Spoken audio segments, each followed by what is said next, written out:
Hari Guru.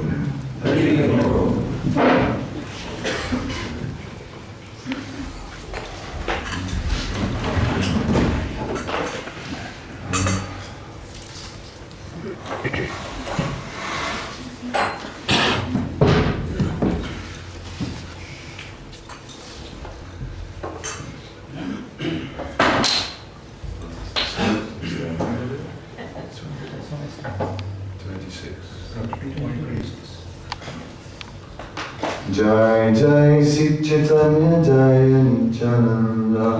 Jai Jai Sri Chaitanya Jaya Nityananda. Jai Jai Sri Chaitanya Jaya Nityananda. Jai Jai Sri Chaitanya Jaya Nityananda. Jaya Advaita Chandra Jaya Gaura Bhakta Vrinda. Jaya Advaita Chandra Jaya Gaura Bhakta Vrinda. Jai Jai Sri Chaitanya Jaya Nityananda. Jai Jai Sri Chaitanya Jaya Nityananda.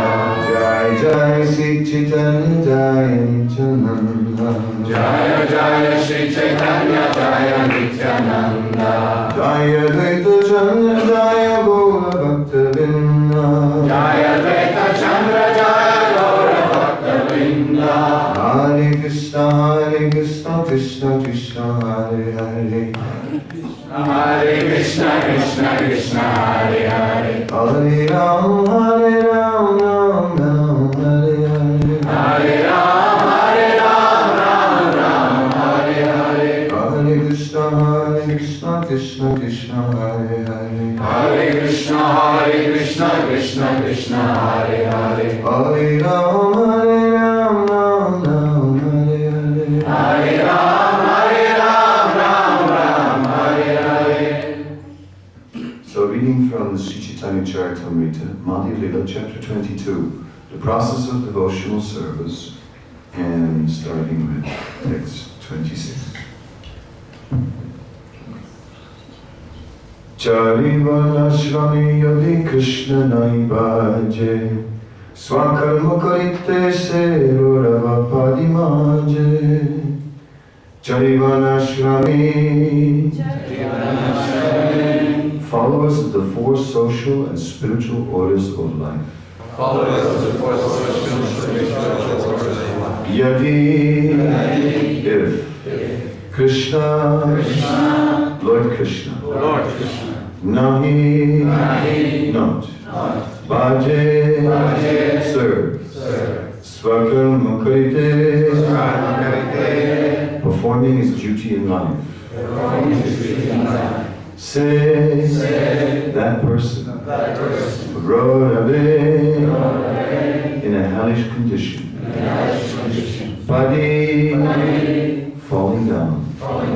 Maje, becomes immersed. Translation: the followers of the Varnashram institution accept the regulative principles of the four social orders, Brahmana, Kshatriya, Vaishya, and Sudra, and four spiritual orders, Brahmacharya, Grihastha, Vanaprastha, and Sannyas. However, if one carries out the regulative principles of these orders, but does not render transcendental service to Krishna, he falls into the hellish condition of material life. Purport. One may be a Brahmana, Kshatriya, Vaishya, or Sudra, or one may perfectly follow the spiritual principles of Brahmacharya, Grihastha, Vanaprastha, and Sannyas, but ultimately one falls down into a hellish condition unless one becomes a devotee. Without developing one's dormant Krishna consciousness, one cannot be factually elevated. The regulative principles of Varna Ashram, Dharma, in themselves are insufficient for attainment of the highest perfection. That is confirmed in the following two quotations from Srimad Bhagavatam 11.5, 2 and 3. Om Jnanatimam Sikram Nasakaya Sakshurumi Kamyantasmai Shukri Quite some years ago, here in Radhadesh, I gave a lecture where I compared Varna Ashram to crutches and said that if one cannot walk, one uses the crutches to walk, but as soon as one can walk, then one can throw the crutches away. Yeah. So, the next morning I had 300 mails in my box of protest and so on. How did I dare call the Divine Varna Ashram a crutch? And that is why I make it a point to call it a crutch again. What to do? It is a support structure, in other words. It is not transcendental. It is by no means. You can be a perfect Brahmana, but it's not going to take you back to Godhead. You can be as renounced as anything and be a sannyasi who lives on air and water, and even then, that will not bring any bhakti. It is stated in the Nectar of Devotion that renunciation and knowledge, the process of jnana, vairagya and jnana, are not limbs of bhakti. There are 64 limbs of bhakti, 64 types of activities that automatically awaken bhakti. And unfortunately, vairagya is not part of it. Too bad. I read it only after I took sannyas.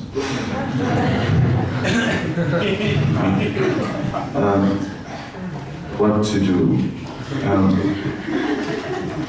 It is, though, favorable. Varnashram is very favorable, and it is certainly valuable because it gives us a much better way of life. And since we do have to exist on the material plane, we do need a certain material arrangement.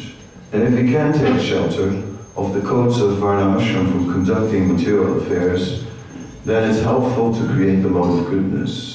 And gradually,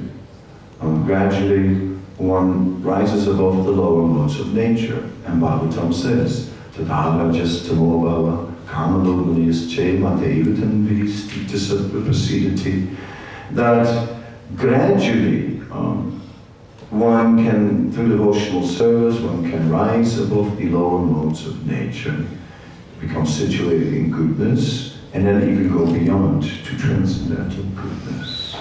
So it is through devotional service that really that objective is attained. Varnashram is needed where we are lacking in bhakti, where we have no love.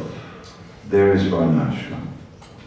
It's simply like that. Where there is love, what is the point? Anyhow, we'll read the verses from the Bhagavatam that are quoted here. Mukhavahurapalaya Purusasya Ramai Saha Chatvaru Yakye Varna Gunya Vipradaya. From the mouth of Brahma, the Brahminical order has come into existence. Similarly, from his arms, the Kshatriyas have come. From his waist, the Vaishyas have come. From his legs, the Sudras have come. These four orders and their spiritual counterparts, Brahmacharya, Grihastha, Vanaprastha, Sannyas, combine to make the human society complete. So we can also understand that the Brahmacharya is representing the legs, and therefore the Brahmacharya is running around and doing so many things. The Grihasthas are representing the waist, and they are productive in society. They are materially productive. All the other members of society, the brahmacharis, vanaprasthas, and sannyasis, are not materially productive. They live at the production of the householders by receiving in charity. Of course, they give transcendental knowledge in exchange. Brahmacharya, grihastha, vanaprastha, then the arms. Because the vanaprastha's focus is on austerity. After all, it is it's a difficult phase of life. It's an emotional phase of life. Because who can just walk away after so many years of family life and just not feel a pinch? Then only a heartless creature could be like that. But the Vaishnava is meant to be sensitive, and so if one leaves family life, it's not easy at all, and there is a whole period of emotionally digesting what one has just done, cut all these family relations. That is vanaprastha. So then one begins to focus on austerities and on cultivating further knowledge, so that one can see everything, well, basically the bigger picture of eternity, instead of the smaller reality of this world, the temporary, right? Which had become everything. It had just become everything. But then, in the vanaprastha stage of life, one focuses on eternity. Vanaprastha is a dreaded ashram. It is an ashram that is ignored. It is an ashram that somehow or other devotees hope is just passing them by. When Panchachornam Vanam Vrajet, at the age of 50, one is meant to go into the forest, so it is said, but 50 goes by, and 55 goes by, and 60 passes by, and still no forest in sight. Somehow or other, dye the gray hair a little bit blackish or whatever. Stay young, somehow or other. Well, but what? What if one is married in devotional service, and actually the marriage is favorable for devotional service? What about that? Then you can maybe surpass this whole vanaprastha idea. It's anyway for those who are materially conditioned. So if you are situated in devotional service, then maybe, is it all right? The answer is maybe. Some people gamble on the horse races, whether they win or lose, and some people gamble on going back to Godhead. What can you say?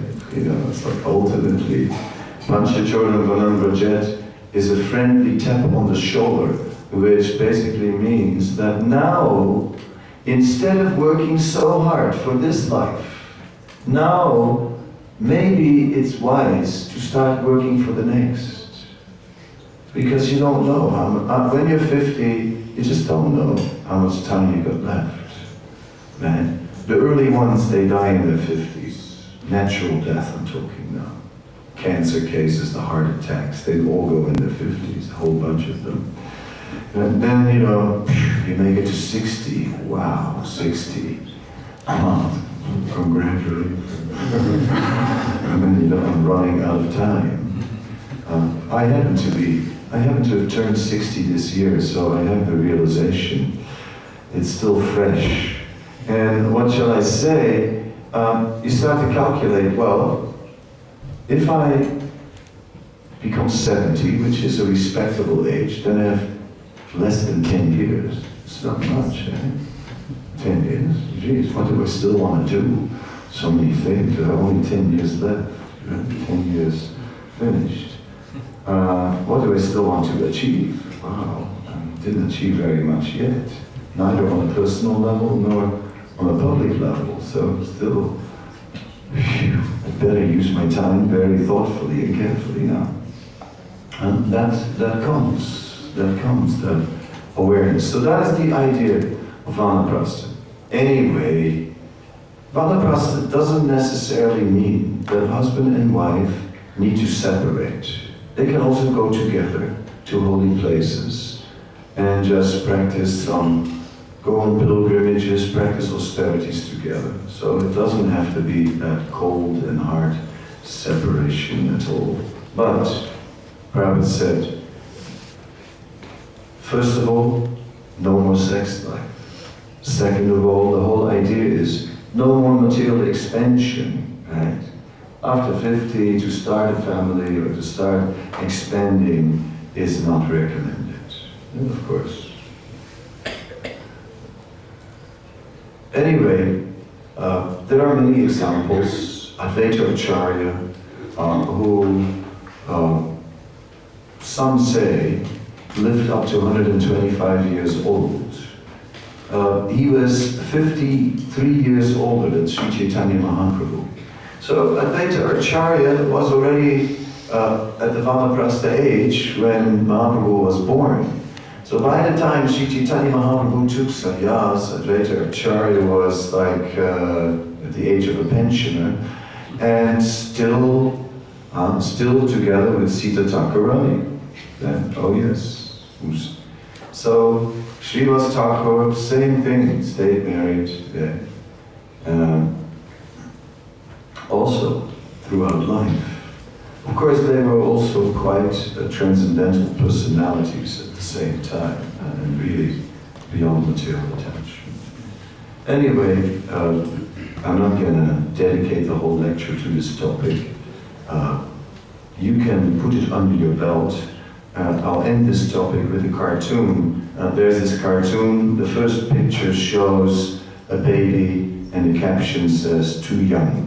Next picture shows a couple, full moon behind, hand in hand, too much in love. Next picture shows a family, and both husband and wife have 6 arms. He has a Black & Decker, a computer, a phone, and so many things. She's got groceries, a baby here, and another one, kids dragging on the other side. And it says, "Too busy." Next is an old man bent over, sort of deaf, too old. Finally, a cross on the grave, and it says, "Too late." What does this say? Too late. Too late. Cross on the grave. Too late. So yeah, that's my final word on the matter. We'll continue now. Next verse. Ya esam purusham saksat atma prabhavam ishwaram nabhajanti abhajanti stanad brihasta patantyada. If one simply maintains an official position in the 4 varnas and ashram, but does not worship the Supreme Lord Vishnu, he falls down from his puffed up position into a hellish condition. So Krishnadas Kaviraj Goswami is speaking out clearly against just a material arrangement in Varna Ashram, is emphasizing devotional service. He makes many such kind of statements. For example, he also says that whether activities are religious or irreligious, if it's not devotional service, then it will take you to hell. So he has these kind of almost fundamentalist type of statements, like very, very strong, that wouldn't go down well in an interfaith forum at all. Is Krishnadas Kaviraj Goswami maybe somewhat conservative? He was a bit older, and maybe he was just old-fashioned. Is that what we're looking at? I don't think so. Was he a little narrow-minded? I don't think so either. What I think is that he was ecstatic. He was ecstatic, and he was so ecstatic about devotional service that nothing else could appeal to him, and therefore he could just reject it left and right. Yes, Varna Ashram. All right, got rid of that. Yes. Religious activity, no devotional service, boom, get rid of that as well. Because that was not a judgmental type of, these are not judgmental type of statements, but these are statements that are born out of love for Krishna. Devotional to service to Krishna is so wonderful. How can one bother with anything else? That's Krishna's Kaviraj Goswami. That is the Chaitanya Charitamrita. Because the CC, it describes how Sri Chaitanya Mahaprabhu appears in this world, and it begins with the earlier pastime with miracles. Already before Sachi Mata gives birth, already the demigods, they are appearing, and she is seeing them, and after Nimai has appeared, there are more amazing things. There are tinkling ankle bells to be heard in the house, of a child, feet of a child running, and then tinkling ankle bells. Where's this sound coming from? Where's the sound? And then they see in the house the footprints of Vishnu. They see the marks, the corns, the stake, and so many things. And it's just amazing. And they try to figure it out, and Jagannath Mishra finally concludes it's the Shaligram Shila. It must be the Shaligram Shila, which is, of course, very logical. But then they see the marks of Vishnu on the feet of the child. But of course, it's a baby, he cannot walk, so it can't be him, logically. So miracles are happening, and the CC is sort of describing some miracles around Lord Chaitanya from his early age, which clearly establish him as the Supreme Personality of Godhead. Then, of course, there are further scriptural evidence to establish him as the Supreme Personality of Godhead. Anyway, all these miracles that are described are secondary to the real miracle that is being described in the Chaitanya Charitamrita. The real miracle that is described in the Chaitanya Charitamrita is Krishna Prem, is the extraordinary symptoms of love of God that exist in Chaitanya Mahaprabhu and his devotees. And that is the topic of the CC, Krishna Prem, and that is the topic. The Chaitanya Charitamrita is gradually revealing to us this Krishna Prem. We're seeing how in the Adi Lila it is hidden, because after all, in his youth, Sri Chaitanya Mahaprabhu did not display his nature as a devotee, nor as the Supreme Lord. He's Nimai Pandit, learned like anything, embarrassing every student, arrogant, walking around with his Brahminical thread draped over his broad chest, and walking around like Sima Chaitanya, like a lion. It is Ananta Sage who takes the form of that Brahminical thread. And yes, at that time, he is not revealing any bhakti at all. But then, after his father dies, and he goes to Gaya to perform Pinda, then there he meets his spiritual master, and then the transformation takes place, and he comes back. He comes back after that initiation, after taking Diksha. That means then he received the Gayatri mantra. And he comes to Bengal. Patna is the place where he went for, or near Patna, Gaya, is where he went for performing the Pinda ceremony, because there's a footprint of Lord Vishnu in a rock in the mountain. And there's a temple built around it, and he went there. Then when he came back into Bengal, he came via Kanai Natashala. And it was in Kanai Natashala that he sat down and to chant his Gayatri, which he had recently received. And as he was chanting the Gopal Gayatri, Sri Chaitanya Mahaprabhu at that point had a darshan of Gopal. He saw Gopal. Gopal appeared before him, and then next moment Gopal disappeared. It is there where that mood of separation became overwhelmingly strong. So by the time he came back to Bengal, he had seen the Lord, he had immediately lost him, and he was just searching for him. And with great eagerness he came back, searching for the Supreme Lord. And that eagerness no one had seen. And he was crying tears, and the devotees would come to to his house and just to see the miracle of those tears. And how could he cry like this? And it said from that day on, Nimai became a devotee and he began to serve all the Vaishnavas.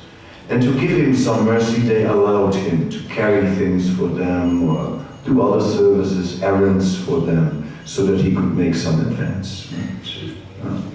But then, very soon, he showed so much advancement, he showed so much love that nobody had ever seen in any devotee, that he became the talk of town, and everyone, he became the leader of the Vaishnavas. And then one day, Advaita Acharya realized that he was the Supreme Lord. And suddenly Advaita Acharya said, now you will not escape me anymore. Oh, so long you've been hiding yourself, but now I know. And then he put him down, he set him down, he grabbed a puja plate, and he started offering arti while chanting Namo Brahmani Devaya Go Brahmani Taya Cha Jagati Taya Krishnaya Govindaya Namo Namah Namo Brahmani Devaya Go Brahmani Taya Cha Jagati Taya Krishnaya Govindaya Namo Namah. And he continued to chant that mantra while offering the arti, which I like very much because that mantra is so central to us, you know, it's so much. It's like, well, whenever we offer something, ting, ting, ting, you know, some yoga on the altar, then yes, now or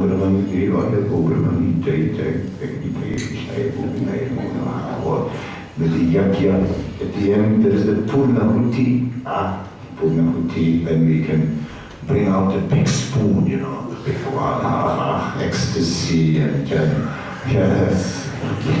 He's the local Yakyawala. And then, you know, everyone brings the bananas and you just pour the ghee into that spoon.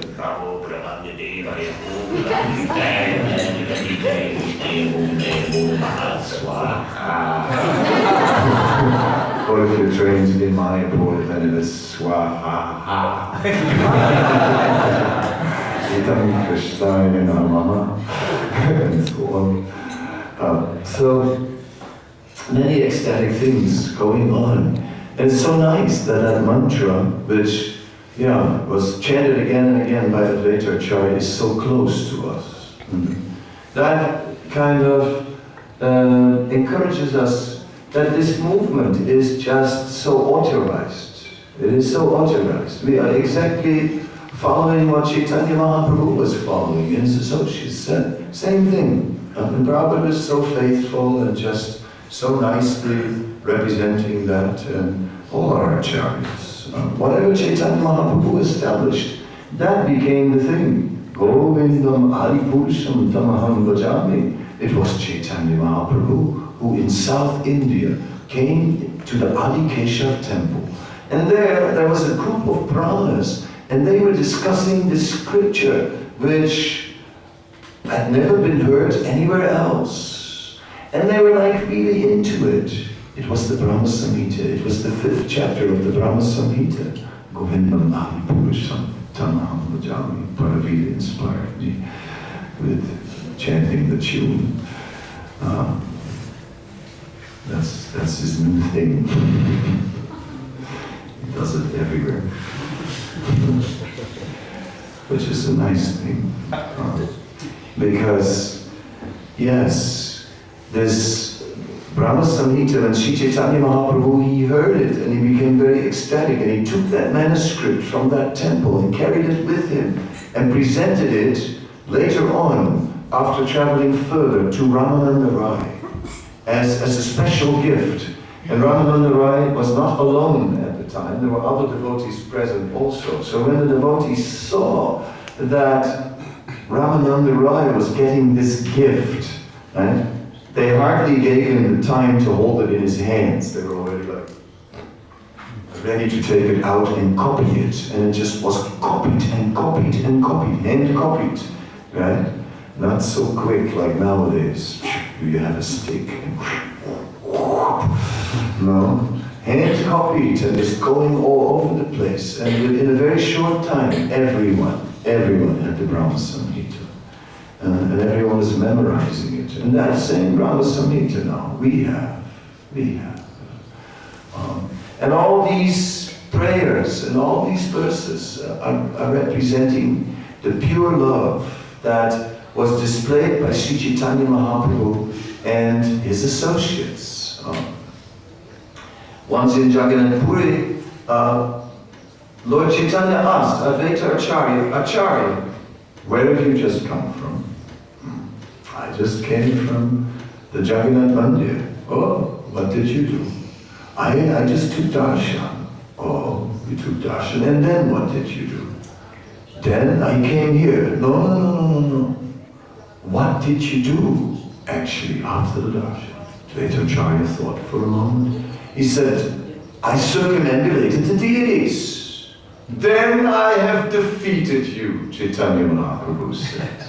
Then I have defeated Advaita Acharya, who is a lion, Advaita Simha, he, with a very loud voice, he roared, you have defeated me? How you have defeated me? Oh yes, Acharya, I have defeated you. Because when I go to the temple, I stand in such a place that I can always see the deity. And you circumambulated them and turned your back to them. I have defeated you. Yes, my Lord, you have defeated me. In this way, we see that pure, spontaneous love of God, which goes beyond regulative principle. After all, it says in the Pancharatric literature that one must do the parikrama. It is a religious principle, parikrama. It's every day. Every day. Did you do already today? Around Radhadesh. Every day. Let's see. Yeah, well, this is a good thing to every day walk around the temple. That is actually culture. We used to do it in Amsterdam, walk around the block 3 times. Yeah, it's in that way. Yeah. And so this is being done in many places. In Vrindavan, it's everybody does it. It's a daily practice, circumambulation. But here we see Sri Chaitanya Mahaprabhu rejected it. There's something higher.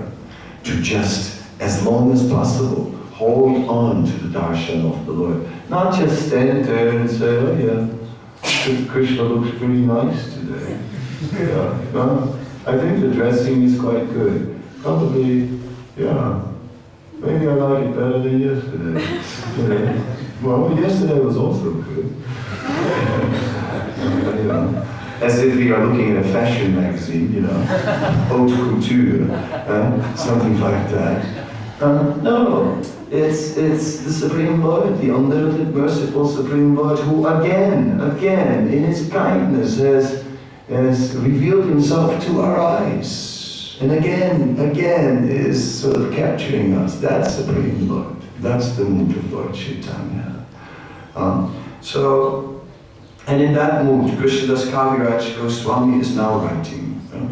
We have come here to a portion in the Chaitanya Charitamrita which comes at the end of the Madhya Lila. You see, the Adi Lila is where Chaitanya Mahaprabhu is growing up and where he remains covered. Then at the end of the Adi Lila, he begins to show his identity as a devotee, and in the Madhya Lila, he takes sannyas.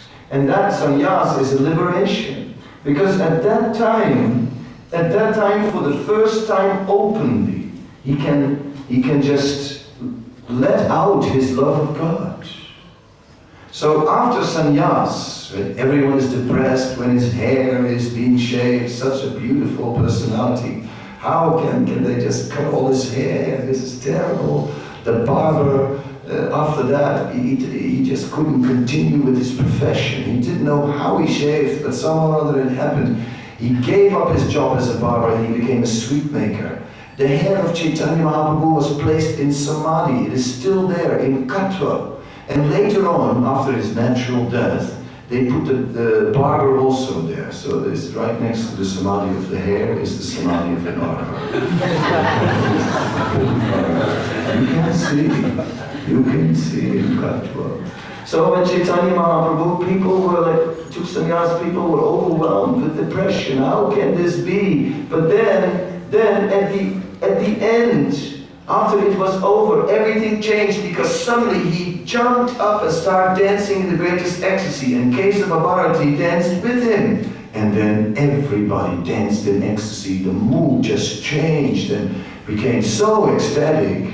People had never experienced anything like it, because finally all the love that was just stored within the heart of Chaitanya Mahaprabhu burst out. It just burst out. And so it was a liberation. It was just, a moment he had been waiting for a long time. And therefore it was most ecstatic. And it continued. Then in the Madhya Lila, we see how Chaitanya Mahaprabhu, shortly after sannyas, makes a tour of South India, and his ecstasy is showing and showing left and right, and many people get swept up into it. Whole villages join the kirtan and they forget to go home, and they just stay at the kirtan for a long time, get ecstatic. They go back to their village and make the whole village ecstatic. Whole villages are going strong. And it's like a wave like that going over South India, and Lord Chaitanya is just ecstatic. Then comes the rainy season, and he comes to Sri Rangam and stays there in a room, and the room is still there, and you can see his Jagannath deities, which are really interesting because they look like Vishnu deities, but with Jagannath faces because of South India. Go to that room in Sri Rangam where Chaitanya Mahaprabhu stayed, take darshan. Pretty good. And then Chaitanya Mahaprabhu met Sri Venkatabhata. And then there was a discussion. And he said to Venkatabhata, he was a learned scholar from the Sri Sampradaya, he said, I have a question. I have a question. Yes. Venkatabhata, yes. Then Chaitanya Mahaprabhu said, how is it that your Lakshmi, who is known to be very chaste, she is known to be most chaste, then how is it that your Lakshmi, who is always serving the lotus feet of her husband Narayan, that she desired to enter into the pastimes of Krishna and the gopis in Vrindavan? How is that? So Venkatabhata looked at him. That is a very naughty question. So with some sort of smile, Venkatabhata said, there is no difference between Narayan and Krishna. No difference. Then Chaitanya Mahaprabhu said, then, if there is no difference between Lord Narayan and Lord Krishna, then why is it that Lakshmi Devi performed austerities for such a long time, and although she performed these austerities, that still she couldn't enter into the Rasleela pastimes? Venkatabhata was spooked by that question. He didn't know what to say. And finally he said that, that is achincha, inconceivable. Right? You can always pull out this inconceivable card if you don't know it anymore. That's into inconceivable ways of the Lord, he said. But Lord Chaitanya then explained, that actually, due to this mood of Aishvarya, this mood of worshipping the Lord in all His majesty, in all His glory, being aware of all His greatness, which is not known in Vrindavan, so that the residents of Vrindavan can be close to Krishna, instead of being in awe and reverence, that therefore Lakshmi could not enter. And so it is there in South India, in Sri Rangam, that love of God is becoming more qualified. First we saw it, the quantity of it. We saw it overflowing in all directions, turning on people left and right. But now it becomes more defined. It's about Krishna. It's about Krishna because there is that unique quality of Madhurya, not that quality of Aishwarya, of opulence, the majesty of the Lord, but that mood where the residents of Vrindavan see Him as a friend, a family member, and so on. So they are close and intimate. Then Sri Chaitanya Mahaprabhu, after the rainy season, continues to travel, and after a few adventures, at the end of the journey meets Ramananda Roy. And in the discussion with Ramananda Roy, they go through the whole process of devotional service, and finally he establishes that the love of the gopis in Vrindavan, that is the topmost love, and that is the most desirable. And they go through that in detail, until finally Ramananda Roy begins to describe very intimate details, and Sri Chaitanya Mahaprabhu puts his own, Ramananda Roy, now it's enough. Don't speak anymore. And then, after we heard all that philosophy, next thing is Rath Yatra. It's Rath Yatra in Puri. And when it's Rath Yatra in Puri, suddenly there is Chaitanya Mahaprabhu, and he is dancing in ecstasy in front of the chariot because he is in the mood of Radharani, bringing Krishna back. After all this waiting in separation, now he takes it in his own hands, in the mood of Radharani, pulling Krishna back to Vrindavan. And that love in separation is now filled with hope. Filled with hope. So by then we got a full understanding of the nature of Vrindavan, the nature of the bhakti that exists there, the selfless service of the residents of Vrindavan. And Sri Chaitanya Mahaprabhu comes into the gardens of the Gundicha Mandir, which represent Vrindavan, as having his Vrindavan experiences. Shortly after, he goes to Vrindavan, and he is in total ecstasy being there. He embraces every tree like a long-lost old friend. He holds on to Govardhan and cries tears. He cannot, his ecstasy in Vrindavan, seeing that all of Vrindavan is simply dedicated for the pleasure of Krishna, seeing that every grain of sand is full of bhakti, seeing that every living creature in Vrindavan is dedicated with love in service to Krishna, seeing like that, Lord Chaitanya's love is increasing manifold, and in the end his servant takes him out of Vrindavan to Prayag, where the three rivers meet, Ganga, Saraswati, and Yamuna. Okay, that brings us to where we are now. Then we digest the whole thing. After this whole display of all these, also of this Krishna prema, which gradually became more and more qualified. It's not just about love of God. It's not just about ecstasy. It's about love of God and separation. That's what it is. This great mystical thing. How can the topmost emotion, the topmost experience in Krishna consciousness be separation?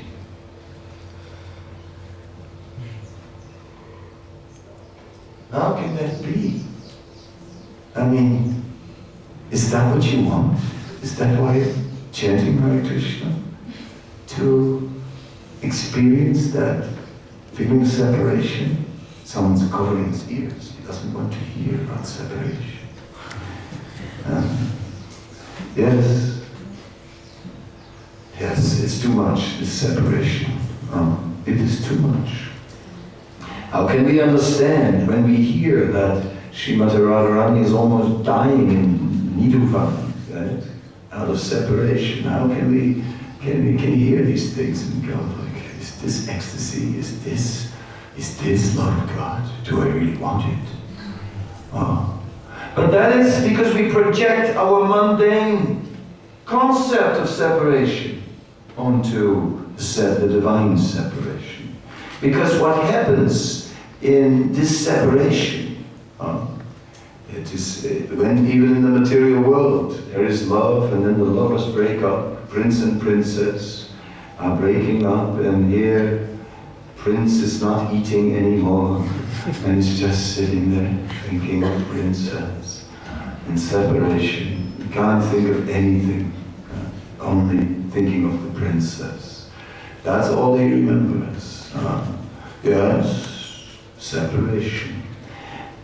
And he suffers while he's remembering the princess because his enjoyment was being with the princess. But when it comes to spiritual separation, the remembrance itself is so rich, is just so rich and so full of ecstasy, that alone is completely fulfilling.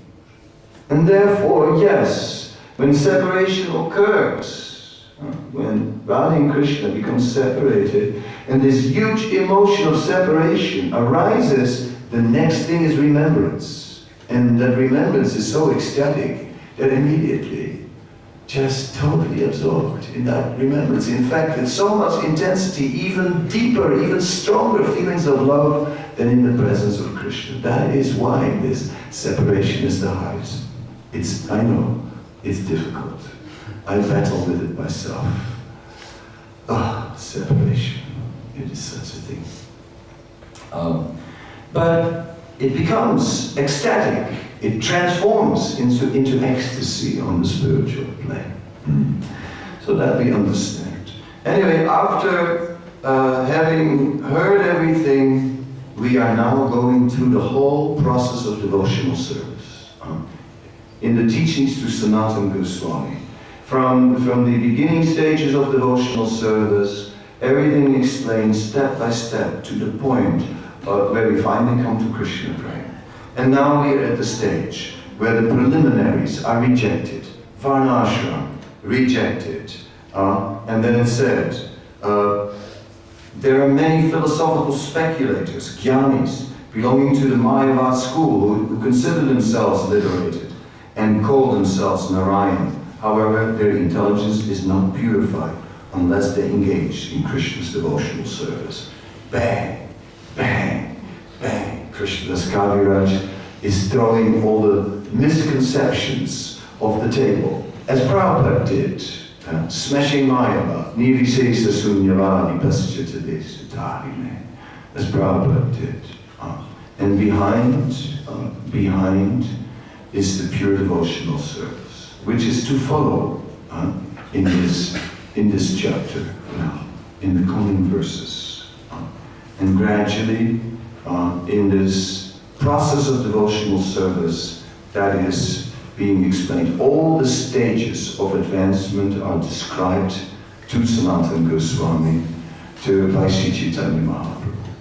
Then at the end, after Sanatana Goswami has heard everything, he says to Sri Chaitanya Mahaprabhu, he thanks the Lord and then he prays to the Lord and says, now please grant me one boon, that all these instructions may be manifest in my heart. That's a fact. That's what shows how intelligent Sanatana Goswami is. How intelligent. Because we can hear it all, but it's not in our heart. How many times did we hear it? See, in this movement, whatever I said today was not the first time we heard it. Maybe in other variety, we heard it so many times, but it hasn't manifested in our heart. So Sanatana Goswami immediately prayed for that and got that benediction from Chaitanya Mahaprabhu. So this is what remains to be done for us. To pray that all this knowledge that Srila Prabhupada has revealed to us in his books, that it will be manifest in our heart.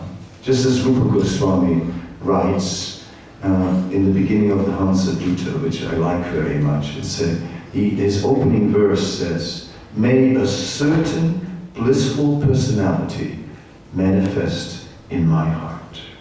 So I'll end this lecture with that prayer. May a certain blissful personality manifest in our heart. Thank you very much. Any questions?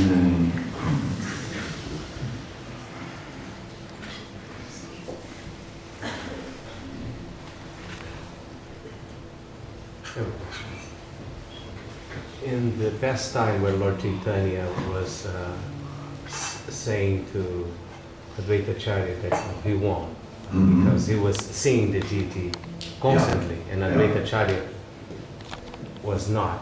Yeah. There's also an instruction from Srila Bhaktisiddhanta Sarasvati that we come to the temple not to see the deity, but to be seen by the deity. Yeah. How do we reconcile it? Well, I think that all these statements are true. We come to be seen by the deity. In other words, it's more important that we go there in a mood of looking for mercy and not in a mood of trying to enjoy the Lord. I enjoy so much looking at Krishna. I enjoy so much. So, of course, the enjoyment comes natural, but the focus should not be, I'm coming to enjoy the Lord, I'm coming to beg. I'm coming to beg. I am a poor man. I have nothing, as Narottam says. Amito Kanda. I am just a beggar, and I'm coming here to beg for the mercy of the Lord. So the statement of Srila Bhaktisiddhanta can be seen in the light of this mood of Narottam, of going as a beggar. The statement of Chaitanya Mahaprabhu is in line with the experience of Gopakumar. Gopakumar traveled up to throughout the universe, came to Tapaloka, the residence of the four Kumaras. And there, it was full of sages, and they were all meditating. They were meditating. And Gopakumar expressed that he had this desire to see the Lord. So the sages said, why do you want to see the Lord? Seeing is actually something that takes place in the mind. The eye is just catching the image, sending a signal to the mind, and so on. So seeing is really happening in the mind. So just meditate. Why do you want to see? But Gopakumar, he couldn't explain it, but he said, somehow or other, I'm not satisfied. I'm not satisfied. He still wanted to see. He still wanted to see. Because the devotee, it is said when the devotee becomes self-realized, then all his senses become awakened, just like Narada Muni. Just describe Narada Muni when he became self-realized, all his senses were simultaneously awakened, and he was seeing the Lord, he was smelling the scent of the Lord's lotus feet, or the incense, all his senses were perceiving the Lord simultaneously, and each of them were competing with each other for prominence in his consciousness. The ecstatic smell was overwhelming him. The ecstatic sound of the conch shell just made him forget everything, and yet then, right, the sight of the Lord overtook his mind. Like this, the senses were competing. So, therefore we understand that the Vaishnavas, they do want to see the Lord in the liberated state. So in the conditioned state, when we approach the Lord, that statement of Srila Bhaktisiddhanta applies. That yes, we are looking at, it's more important that we focus on the Lord seeing us than on us seeing the Lord. Oh, I'm looking at Krishna, oh, how nice is Krishna, Krishna. No, Krishna's looking at me. What is he seeing? He's seeing a fallen, conditioned soul. He's seeing a sinner. What am I doing about it? He's seeing a beggar. Yeah. But in the liberated stage, we want to drink. We want to drink in more and more about the Lord through all our senses. Therefore, Lord Chaitanya's statement from the Chaitanya Bhagavat is speaking about the liberated stage. There's also the pastime of Madhya 18, when Lord Chaitanya wanted to see the deity of Gopal on top of Govardhan Hill, but he did not want to climb Govardhan Hill. Yes. But he wanted to see, the deity made an arrangement to come down to be seen by the Lord, and later on made the same arrangement for Rupa Goswami. True. Yeah. Yes. That's my, Loud, you have a loud voice, then use it. I'm wondering how we can practice Krishna consciousness on a daily basis. Because although we have the most beautiful philosophies and we listen classes every day, we are still not Krishna conscious. Yeah. So I'm wondering how to improve. Yeah, how can we realize Krishna consciousness on a daily basis? Although we have such an exalted philosophy, we're still not Krishna conscious. I also sometimes feel like that. I feel like I'm in this place and everything is Krishna conscious. The deities on the altar, the kirtan, the prasadam, everything, the devotees, except me. I do feel like that sometimes. But being in that association is very powerful. And that's then what we do. So we realize that because we are not Krishna conscious, that we must always stay very close in the association of the devotees, in the temple, the deities, of the Shastra. And then Krishna consciousness comes. So many times my mind is kind of agitated about something, positive or negative, it gets agitated. And then I start reading Prabhupada's books, and within a short moment, the mind just settles on a transcendental platform. And that's the potency of Prabhupada's books. So like that, by associating with transcendence, by staying close to transcendence, we are hanging on somehow or other. It is only in that way. Yes, you're right. We are not Krishna conscious, but our misfortune. Heart black like coal. We scrub it, it stays black. What to do? But mercy is there, lots of it. That's our only hope. Hope against hope. Asabandha. Hope against hope. That although we're not qualified, the mercy is so great. But maybe it will work one day. Anyone else? Okay, we're finished. Thank you so much. Srila Prabhupada ki Jai. Shri Chaitanya Charitamrita ki Jai.